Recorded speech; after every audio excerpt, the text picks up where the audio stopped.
Welcome to another episode of the Jungle Gym. This week we're going to be going over a bunch of different topics. We're going to be talking about, the reprint of ETBs. We're going to be talking about, some collectors exiting the Pokemon market, a market correction kind of happening, and we're going to talk about the return of $100 booster boxes into the Pokemon world. I just slapped myself in the face because I'm getting attacked by a bunch of Yanmas. Yeah, we got some mosquitoes out in the jungle today. No, but first off, we want to just burst the notion of Elite Trainer boxes being this product that people think can never be reprinted. Yeah, we've seen multiple reprints at this point. Hidden Fates was like a big kind of sucker punch that really got people aware, like, oh wow, they might go back and reprint some older sets. And, everyone said, hey, ETBs, because there's, dice and there's like these coins and all these different things in it, it's hard for them to reprint it or whatever. Apparently not. That's not the case.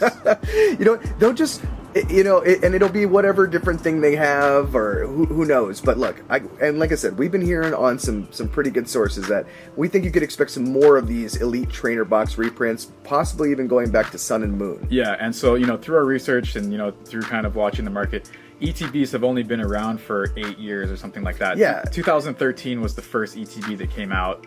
Yeah, people seem to think like, oh, they won't go back 4 years. Oh, yeah, they will. Yeah, so we're thinking that, there could be even a Sun and Moon ETB set, that ETB Sun and Moon reprint.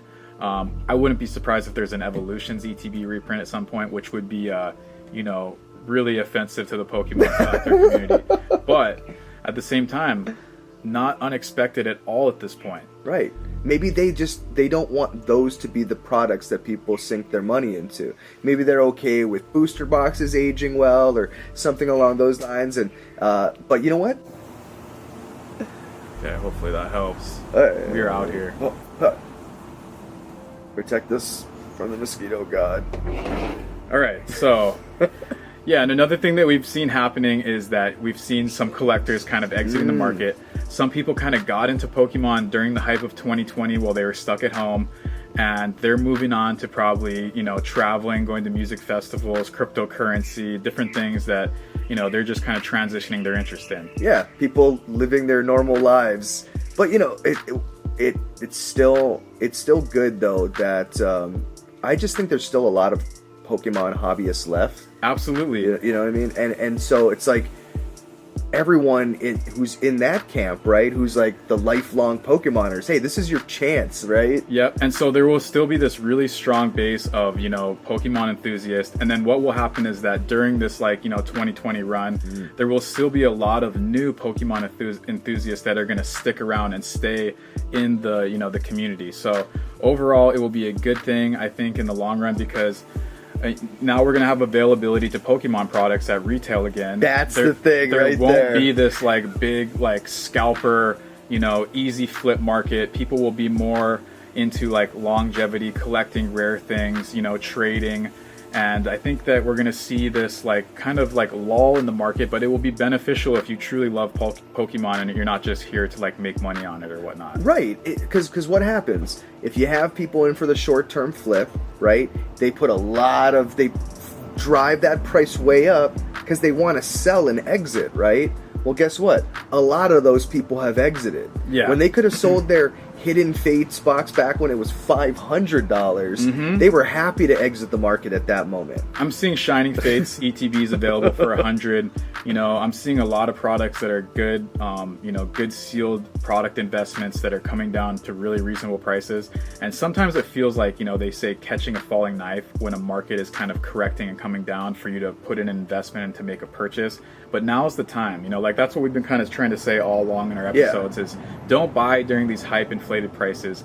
Purchase at retail, and if you miss retail, wait till the prices come down, because most likely what will happen is that they hit this hype price, it corrects, they come down, and then once people realize there's no longer availability, they slowly start creeping back up in value. Look, we're not trying to say that there's total predictability in the hobby world, but Absolutely. this is a very natural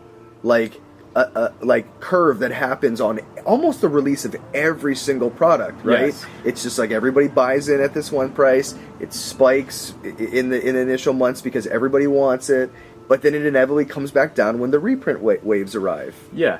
And so, you know, we just want to let you guys know that we think this is the right time to pick up some of those products that you've been looking at. Like, you know, if there's a card, you know, a sealed product, or, you know, something that you've had your eye on that just was too expensive, now is the time to go and pick up some of these things that, you know, some of these people that were just here for a minute are exiting and, you know, clearing out their collections, creating a market correction. Now's the time to pick some of those products up and add them to your collection. For sure, for sure. And then, you know, one of the things we had in like our little notes here is one of the signs of that, like, things getting healthy again is the return of the $100 booster box. Yeah, we Did you think you'd see it this early? I didn't think we'd see it this early because, you know, Wow. even all of the card shops, right, had just pretty much inflated their base booster box price to like $140, you know, $150. So, like, you know, another thing that's kind of adding to that is, like, we're seeing reprints coming of Darkness Ablaze. You know, we're seeing of all these, like, really modern sets, we're seeing multiple reprints and, you know, big allocations coming in. And one of our local, like, distributors for cards, like, literally just got in like 80 cases of Battle Styles. Yes. So I mean, it's in the house, you know. So and that's great, you know. So it's like, it's nice to see that these, like, products that everybody should be able to get their hands on can. Yeah. Right. So that I think, hey, mission accomplished. Pokemon, right? And like we've talked about, even a set like Battle Styles that might kind of be a middle of the road set, you know, 5 years from now, there's no way that that's going to be a $100 booster box. It's not going to happen. It's not going to happen. It might not be, you know, a crazy $1,000 booster box like Evolutions, but, you know, my guess would be it's probably going to be a $200 or $300 booster box by then, maybe more. Yeah, and that you can scoop up very easily at this time. Yeah. But, you know, here, speaking of reprints and scarcity, you have a theory about the build and battle products when it comes to that. Yeah, so I've noticed that, you know, I'm trying to go over, like, products that I have rarely seen ever be reprinted.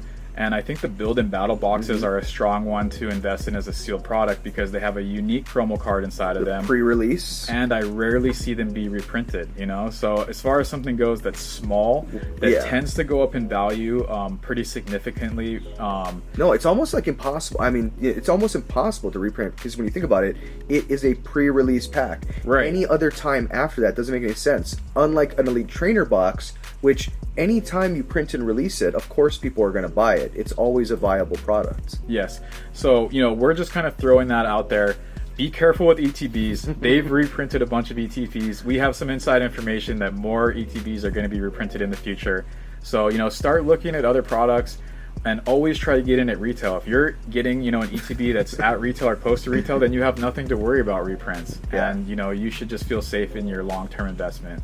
But thank you guys so much for tuning in to this week's episode. We're going to be doing some more openings of some Battle Styles. Yeah, man. We're still on the hunt for that T-Tar, man. Hook us up. Yep. So stay tuned and keep it locked on Jungle Gym. Right on. Thanks, guys.